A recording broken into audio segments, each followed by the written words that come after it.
Hello, dear friends. I'm really happy you're here with us today. This podcast is not just about learning English. It's about feeling English, living with it, and enjoying it like a friend. Today, we're going to talk about something very important, something that many English learners ignore, but it is actually the heart of the language. We're talking about listening, how to improve your English listening naturally, easily, and without stress. And I'm not alone today. I'm joined by a very good friend, a smart and kind guest who loves English just as much as I do. Thank you so much. I'm really happy to be here. Honestly, when you said listening is the heart of the language, I really felt that. Because before we speak, before we read, before we write, we listen first. I'm excited about today's topic because listening changed my English journey completely. That's beautiful, and you're absolutely right. Listening is the first door to any language. Let's start with a simple question. What is listening? Listening is not just hearing sounds. Hearing is something our ears do automatically, but listening is something our mind and heart do together. When you listen, you try to understand meaning. You notice words, emotions, rhythm, and intention. I really like that difference you made between hearing and listening because many learners say, I listen to English every day, but I don't understand. Maybe the problem is that they hear, but they don't truly listen. Exactly. That's a very important point. Listening is an active skill, not a passive one. You don't just sit and let English pass by. You gently pay attention without pressure. And this brings us to the next question. Why is listening so important? Listening is important because language is sound first. Babies don't learn grammar rules. They don't memorize vocabulary lists. They listen again and again, and slowly, naturally, the language enters their brain. That example of babies is so powerful. It shows us that learning a language is actually natural, not complicated. And honestly, when I stopped fighting English and started listening more, I felt less fear and more confidence. Yes, fear is a big enemy of listening. Many learners are afraid because they don't understand everything. But here is a secret. You don't need to understand everything to improve your listening. Understanding comes after listening, not before it. Listening helps you improve pronunciation, understand real accents, learn natural sentences, feel the rhythm of English, speak more confidently. I love that sentence. You don't need to understand everything. That alone can relax so many learners because people think if I don't understand every word, I'm failing. But actually, they're learning. Exactly. Learning is happening quietly. Now, let's talk about something very important. Why is listening a special skill in English? English is spoken very differently from how it is written. Words connect, sounds change, some letters disappear. For example, want to becomes wanna, going to becomes gonna. If you only study from books, real English will sound fast and confusing. Yes, I remember the first time I watched a movie without subtitles. I thought, is this really English?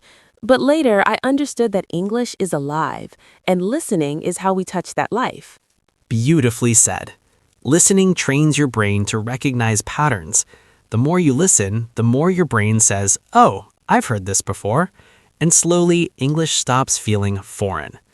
Now, the big question everyone asks. How can we improve English listening naturally? First rule, no force, no stress, no pressure. Natural listening means listening every day, listening to things you enjoy, listening without translating every word. I'm really glad you said things you enjoy, because when I listened to boring lessons, I gave up quickly. But when I listened to stories, podcasts, and conversations, I forgot that I was studying. That's the magic word, enjoyment. If you enjoy it, you continue. If you continue, you improve. Start with simple content, short audios, slow speakers, friendly voices. Podcasts are amazing for this, especially conversational podcasts like what we're doing right now. And I want to add something important here. Repeating the same audio is not bad. Actually, it's very powerful. When you listen the first time, you catch maybe 30%. Second time, 50%. Third time, even more. And every time, your confidence grows. That's such an important point. Thank you for highlighting it. Repetition is not weakness. Repetition is training. Listening is like going to the gym for your ears and brain. Now let's go a little deeper. Many learners ask, how much should I listen every day? And my answer is always simple. Listen a little, but every day. 10 minutes every day is better than 2 hours once a week, because listening is about building a habit, not showing power. Your brain loves routine. When you listen daily, your brain slowly prepares itself for English. I really like that you said building a habit, because when something becomes a habit, it doesn't feel heavy anymore. At first, listening felt like homework to me, but later it became part of my day, like drinking tea or checking messages. Exactly, and that's when real improvement starts. Another very important thing is listening without subtitles, but carefully. In the beginning, it's okay to use subtitles, but don't depend on them forever. Try this method. First time, listen without subtitles. Second time, listen with subtitles. Third time, listen again without subtitles. This way, you train your ears, not just your eyes. That method helped me a lot. And something beautiful happens when you stop reading subtitles. You start noticing tone, emotions, pauses, stress in words. English starts sounding more human, not robotic. That's a great observation. Language is not only words, it's feeling. Now let's talk about mistakes learners make when practicing listening. Mistake number 1, trying to understand every single word. This creates stress, and stress blocks learning. When you listen in your own language, do you understand every word? No, but you understand the message. That question really changes perspective. I never thought about it that way. We don't listen word by word in our own language, so why do we torture ourselves in English? Understanding the idea is enough. Exactly. Meaning is more important than perfection. Mistake number 2, listening to content that is too difficult. If you understand nothing, you will quit. If you understand a little, you will continue. Choose content where you understand about 60 to 70%. That's the sweet spot. Yes, that balance is important. Too easy is boring, too hard is frustrating, but that middle level, it feels challenging in a good way. Absolutely. Now let's talk about natural listening sources. You don't need expensive courses. You don't need complicated books. You can use podcasts, YouTube videos, English stories, interviews, conversations. Listen to real people speaking real English. And here's something very important. Listen to different accents. I'm so glad you mentioned accents. At first, I thought only one accent was correct, but later I realized English belongs to the whole world. Different accents make your listening stronger and more flexible. Exactly. English is global. Now let's talk about something learners often ignore. Listening and speaking are connected. When you listen more, you speak better. Not because you memorize sentences, but because your brain copies patterns. Listening fills your mind with correct English. Speaking uses what is already inside. That's so true. When I listened more, words came out naturally. I didn't translate. I didn't think too much. They just came. That's when I felt, wow, this is working. That moment is magical. Now let's talk about patience. Listening improvement is slow. You don't see results in one day, but one day you suddenly realize, I understand more than before. That moment comes quietly. Yes, improvement whispers, it doesn't shout. And if learners expect fast results, they get disappointed. But if they trust the process, they get rewarded. Beautifully said. Another powerful technique is shadowing. That means listening and repeating at the same time, not perfectly, just naturally. This helps with pronunciation, speed, confidence. Shadowing felt strange at first, but later it became fun. It felt like I was walking with English, not chasing it. And even when I made mistakes, I didn't stop. That's the spirit. Now let's talk about mindset. Don't say, my listening is bad. Say, my listening is improving. Your words shape your learning. I love that. Being kind to yourself really matters. When learners are too strict, they lose motivation.